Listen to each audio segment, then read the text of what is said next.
morning guys, for today's video magpalit tayo ng battery ng remote ng Strada, Mitsubishi Strada.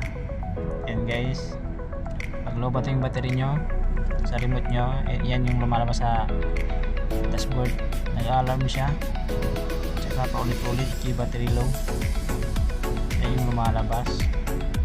Tapos kailangan nyo na magpalit ng battery.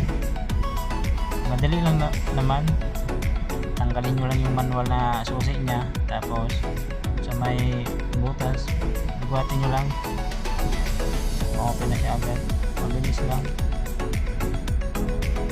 yan. Then yan yung sa loob, makita nyo yan ito yung bagong battery na nabili ko, mura lang siya guys, pero nakalimutan ko na yung presyo magkano. Tapos sa pagtanggal naman ng battery sa remote nyo, madali lang, ligwatin nyo lang din, madali lang. Pagkatapos yung ligwatin, hilahin nyo lang, tanggal na siya agad. Ayan.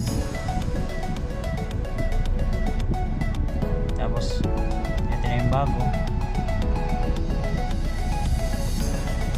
Ayan, open ko na. Tapos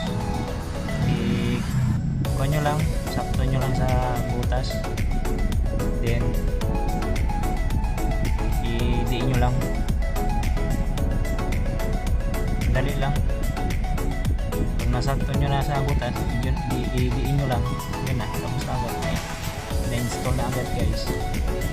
Ganun lang ka bilis.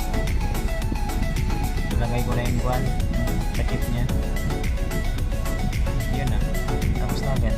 Balik ko na yung manual na susi niya. Ganun lang kasimple guys, bilis lang. Tapos testing na agad, kung mag-ilaw siya, magana, yun, kumana nga. Okay, thank you guys for watching. And mamaya guys, i-check natin yung dashboard kung mag-alarm pa rin siya, mag-double check tayo.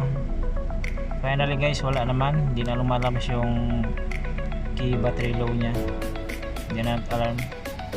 Okay na siya guys, ganun lang kasimple guys. Yun lang yung video ginawa ko guys, para hindi na ka magbayad. Okay, napakadali lang man pali ng battery, kayang kaya nyo na yan. Thank you for watching.